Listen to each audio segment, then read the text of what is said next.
یہ دنیا جس دن سے وجود میں آئی ہے، روزے اول سے ہی مار کا آرا بنی ہوئی ہے۔ انسان و شیطان دست و گریباں ہیں۔ حق و باطل کی یہ جنگ اس وقت شروع ہوئی جس دن آدم علیہ السلام اور شیطان اس دنیا میں اتارے گئے۔ حق و باطل کے دونوں گروہ اپنے اپنے مشن کی تکمیل کے لیے آپس میں گتھم گتھا ہیں۔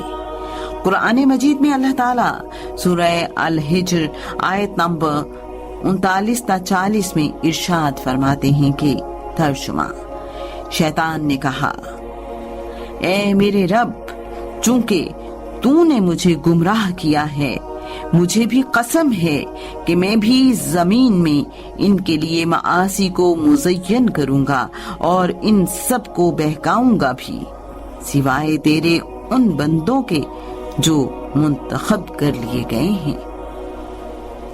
یہ جنگ جو آدم علیہ السلام اور شیطان کے اتارے جانے کے ساتھ ہی شروع ہو گئی تھی، اپنے اختتام کی جانب گامزن ہے۔ حق و باطل کا یہ معرکہ آخری معرکہ ہے۔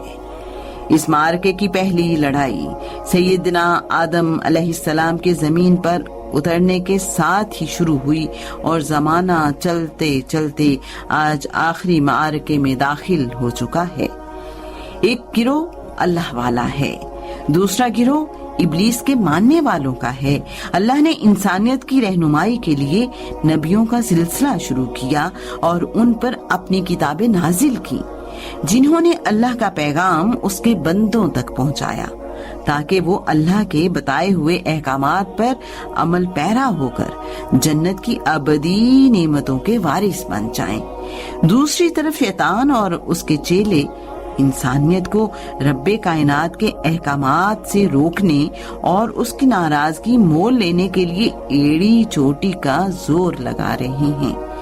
یہ دنیا اللہ نے بنائی انسانیت کو جانچنے کے لیے کہ کون اللہ کی مان کے چلتا ہے اور کون شیطان اور اپنی نفسانی خواہشات کی مان کر چلتا ہے۔ قرآن مجید میں اللہ تعالیٰ سورہ ملک آیت نمبر 2 میں ارشاد فرماتے ہیں کہ ترجمہ: جس نے موت اور حیات کو اس لیے پیدا کیا کہ تمہیں آزمائے کہ تم میں اچھے کام کون کرتا ہے اور وہ غالب اور بخشنے والا ہے۔ جنوں انس کا مقصد حیات اس فانی دنیا میں اللہ کی رضا حاصل کرنا ہے، نہ کہ اپنی خواہشات کو پورا کرنا۔ قرآن مجید میں اللہ تعالیٰ سورہ الذاریات آیت نمبر 56 میں ارشاد فرماتے ہیں کہ ترجمہ: اور میں نے جن اور انسان کو بنایا ہے تو صرف اپنی بندگی کے لیے۔ اگرچہ اللہ نے اس دنیا کو اٹریکٹ فل بنایا ہے تاکہ جن و انس کو آزمایا جائے کہ وہ اس فانی دنیا کی فانی خواہشات کو اپنا مقصد حیات بناتے ہیں یا وہ اپنا مقصد حیات رب کائنات کی رضا بناتے ہوئے اس کے احکامات بجا لاتے ہیں۔ جنوں انس کو اختیارات دے دیے گئے ہیں کہ وہ چاہیں تو اللہ کے احکامات پر عمل کریں یا نفس و شیطان کی مان کر چلتے رہیں۔ فیصلہ محشر کے دن کر دیا جائے گا۔ جو اللہ کی مان کر چلتے رہے وہ جنت کی ابدی نعمتوں کے وارث بنا دیے جائیں گے۔ قرآن مجید میں اللہ تعالیٰ سورہ توبہ آیت نمبر 72 میں ارشاد فرماتے ہیں کہ ترجمہ: اللہ نے ایماندار مردوں اور ایمان والی عورتوں کو باغوں کا وعدہ دیا ہے جن کے نیچے نہریں بہتی ہوں گی، ان میں ہمیشہ رہنے والے ہوں گے، اور عمدہ مکانوں اور ہمیشگی کے باغوں میں، اور اللہ کی رضا ان سب سے بڑی ہے۔ یہی وہ بڑی کامیابی ہے۔ رسول اللہ صلی اللہ علیہ وآلہ وسلم نے فرمایا، جنت میں داخل ہونے والے سب سے پہلے گروہ کے چہرے ایسے روشن ہوں گے جیسے 14ویں کا چاند روشن ہوتا ہے، نہ اس میں تھوکیں گے، نہ ان کی ناک سے کوئی آلائش آئے گی، اور نہ پیشاب پاخانہ کریں گے۔ ان کے برتن سونے کے ہوں گے، کنگھے سونے چاندی کے ہوں گے، انگیٹھیوں کا ایندھن عود کا ہوگا، پسینہ مشک جیسا خوشبودار ہوگا، اور ہر شخص کی 2 بیویاں ہوں گی جن کا حسن ایسا ہوگا کہ پنڈلیوں کا گودا گوشت کے اوپر سے دکھائی دے گا۔ نہ جنتیوں میں آپس میں کوئی اختلاف ہوگا اور نہ بغض و عناد، ان کے دل ایک ہوں گے اور وہ صبح و شام اللہ پاک کی تسبیح و تحلیل میں مشغول رہا کریں گے۔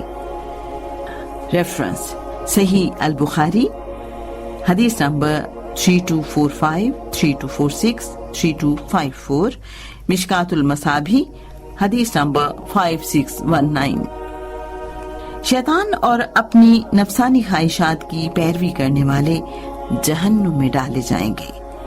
قرآن مجید میں اللہ تعالیٰ سورہ ابراہیم آیت نمبر 22 میں ارشاد فرماتے ہیں، ترجمہ: اور جب فیصلہ ہو چکے گا تو شیطان کہے گا بے شک اللہ نے تم سے سچا وعدہ کیا تھا اور میں نے بھی تم سے وعدہ کیا تھا، پھر میں نے وعدہ خلافی کی اور میرا تم پر اس کے سوا کوئی زور نہ تھا کہ میں نے تمہیں بلایا، پھر تم نے میری بات کو مان لیا، پھر مجھے الزام نہ دو اور اپنے آپ کو الزام دو، نہ میں تمہارا فریاد رس ہوں اور نہ تم میرے فریاد رس ہو، میں خود تمہارے اس فعل سے بیزار ہوں کہ تم اس سے پہلے مجھے شریک بناتے تھے، بے شک ظالموں کے لیے دردناک عذاب ہے۔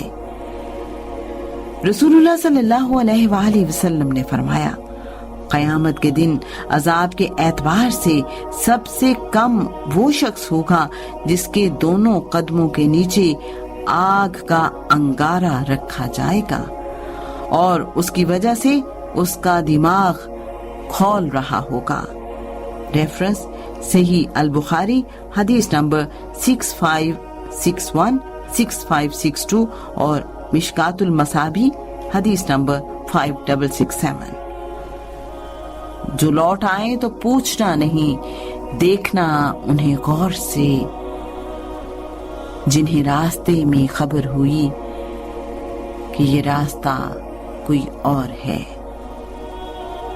اگر مرنے کے بعد پتا چلا کہ میں غلط جگہ آ گیا ہوں تو وہاں کوئی فائدہ نہیں ہوگا۔